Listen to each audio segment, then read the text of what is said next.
प्रिय विद्यार्थियों, सुप्रभात। आज हम कक्षा 11th में हिंदी साहित्य में संकलित पाठ ज्योतिबा फुले, जिसकी लेखिका हैं सुधा अरोड़ा, इस पाठ का अध्ययन करेंगे।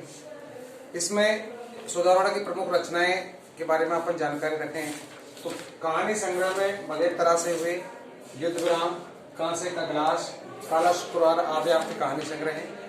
और दहलीज के लांघते हुए पंखों की उड़ान आपके आत्मकथा संग्रह लिखे गए हैं। संकलित पाठ ज्योतिबा फुले में ज्योतिबा और उनकी पत्नी सावित्री बाई के द्वारा किए गए स्त्री शिक्षा या के संबंध में और दलित के उत्थान के लिए जो कार्यक्रम किए गए उसका सार यहाँ पर दिया गया है कि किस तरह से ज्योतिबा फुले के द्वारा दलितों के विकास और स्त्री शिक्षा के लिए, नारी शिक्षा के लिए किए गए प्रयासों का वर्णन किया गया है।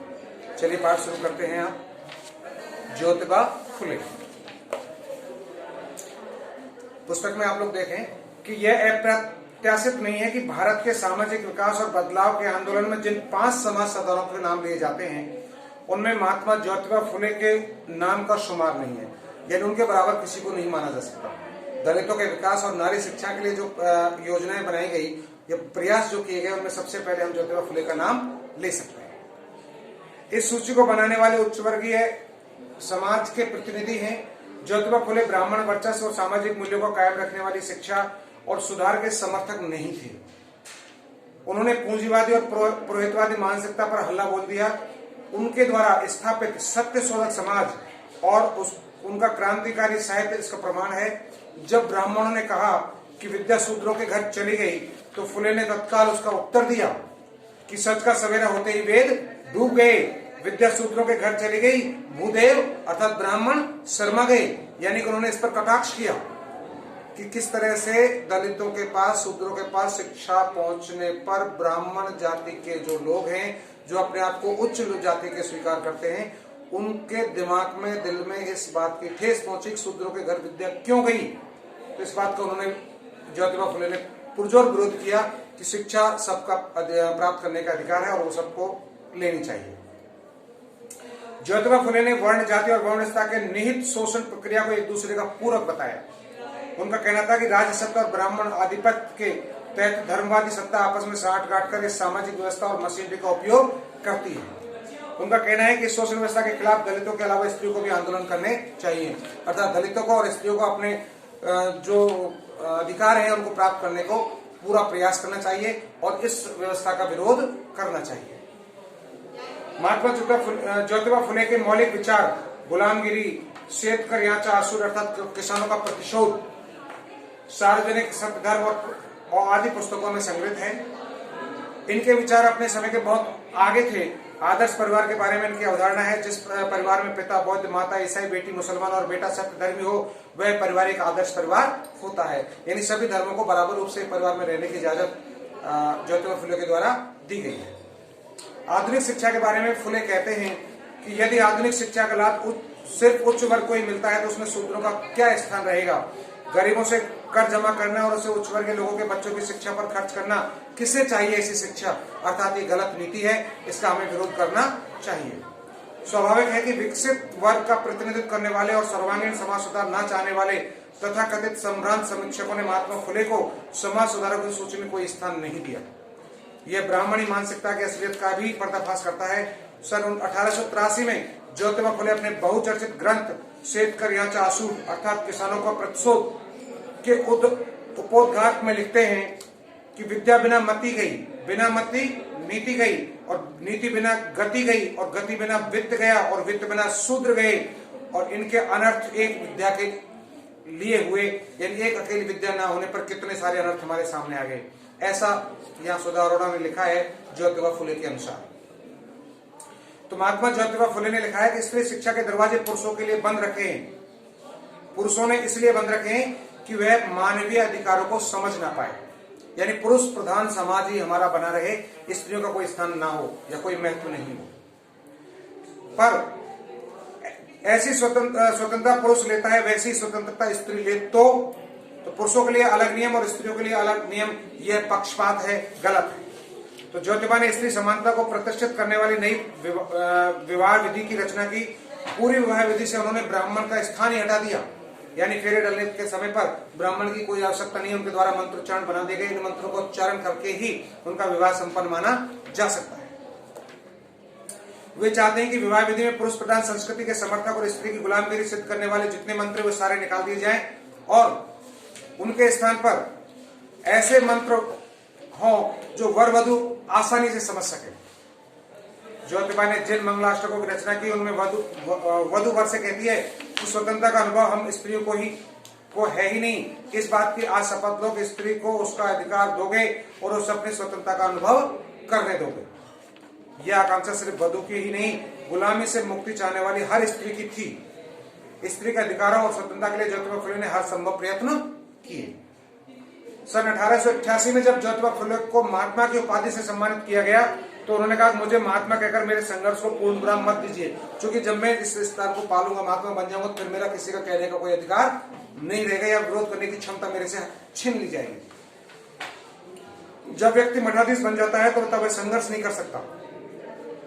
इसलिए आप सब साधारण जन ही रहने दें, मुझे अपने बीच से अलग नहीं करें, ऐसा मान्यता ज्योतिबा फुले।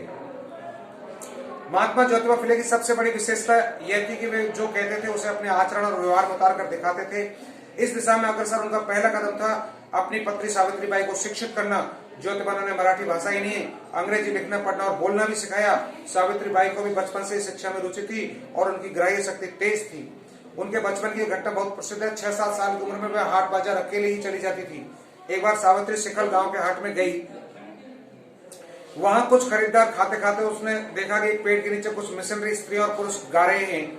एक लाट साहब ने खाते हुए और रुककर गाना सुनते हुए देखा तो कहा कि इस तरह रास्ते में खाते खाते घूमने अच्छी बात नहीं है। तो सावित्रीबाई ने क्या किया देखिए। तो सुनते ही सावित्री ने हाथ का खाना फेंक दिया और लाट साहब से कहा कि बड़े अच्छी लड़की हो तुम, यह पुस्तक ले जाओ, तुम्हें पढ़ना ना आए तो भी इसके चित्र तुम्हें अच्छे लगेंगे। घर जाकर सावित्री ने वह पुस्तक अपने पिता को दिखाई। आग बबूला होकर पिता ने उसे कूड़े में फेंक दिया। ईसाइयों ने ऐसी चीज लेकर तू भ्रष्ट हो जाएगी और सारे कुल को तू भ्रष्ट करेगी, क्योंकि शिक्षा का स्त्रियों के लिए बिल्कुल निषेध था। किताब ले जाना पढ़ना तो वो सब ईसाइयों के आदेश अनुसार जो दी गई पुस्तक थी उस ईसाई मिशनरी के, उसको कूड़ेदान में डलवा दिया गया। तेरी शादी कर देनी चाहिए। सावित्री ने यह पुस्तक उठाकर एक कोने में छुपा दी। सन 1840 में ज्योतिबा फुले से विवाह होने पर वह अपने सामान के साथ उस किताब को सहेज कर ससुराल ले आई और शिक्षित होने के बाद वह पुस्तक को उसने पढ़ा। यानी ईसाई मिशनरी के द्वारा दी गई पुस्तक कितने दिनों तक संभाल कर रखी और उसके बाद फिर अपने ससुराल आते समय साथ लाई, उसको शिक्षा प्राप्त की और फिर उस पुस्तक को इनके द्वारा पढ़ा गया। 14 जनवरी 1948 को पुणे के बुधवार पेट निवासी भिंडे के बाड़े में पहली कन्याशाला की इनके द्वारा स्थापना की गई। यानी पूरे भारत में लड़कियों की शिक्षा की पहली पाठशाला थी। इससे पहले लड़कियों की शिक्षा के लिए कोई पाठशाला भारत के अंदर नहीं थी।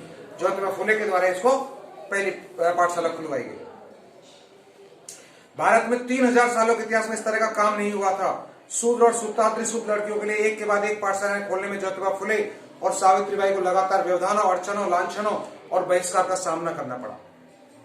ज्योतिबा के धर्म भीरु पिता ने पुरोहितों और रिश्तेदारों के दबाव में अपने बेटे और बहू को घर छोड़ देने का मजबूर किया। सावित्री जब पढ़ाने के लिए घर से पाठशाला तक जाती तो रास्ते में खड़े लोग उसे गालियां देते, थूकते, पत्थर मारते और गोबर उछालते, लेकिन इन सब का सामना करते हुए भी सावित्रीबाई और ज्योतिबा फुले ने दलितों और नारी शिक्षा के लिए, स्त्री शिक्षा के लिए प्रयास पूरे किए। दोनों पति पत्नी सारी बाधाओं से जूझते हुए अपने काम में डटे रहे। 1840 से 1890 तक 50 वर्षों तक ज्योतिबा और सावित्रीबाई ने एक प्राण होकर अपने मिशन को पूरा किया। कहते हैं 1 और 1 11 मिलकर 11 होते हैं। ज्योतिबा फुले और सावित्रीबाई फुले ने हर मुकाम पर कंधे से कंधा मिलाकर अपना काम किया। मिशनरी महिलाओं की तरह किसानों और अछूतों की झुग्गी झोपड़ी में जाकर लड़कियों को पाठशाला भेजने का आग्रह करना या बाल हत्या प्रतिबंधक गृह में अनाथ बच्चों और विधवाओं के लिए दरवाजे खोल देना और उनके नवजात बच्चों को देखभाल करना या महार, चमार और मांग जाति के लोगों को एक घूंट पानी पीकर प्यास हो जाने की तकलीफ देखकर अपने घर के पानी का हौज सभी जातियों के लिए खोल देना इनके कार्यों की प्राथमिकता में नंबर 1 पर थे। यानी अछूतों के लिए भी अपने घर पर पानी के हौज खोल दिए गए कि पानी आप यहाँ से ले जा सकते हो। ये भी बहुत बड़ी हिम्मत का काम था, क्योंकि बराबर के समाज के लोगों के द्वारा इनको बहिष्कृत मान लिया गया। हर काम पति पत्नी ने डंके की चोट पर किया और कुरीतियों, अंधश्रद्धा और पारंपरिक अनीतिपूर्ण रूढ़ियों को ध्वस्त कर दलित और शोषितों के हक में वो खड़े हुए।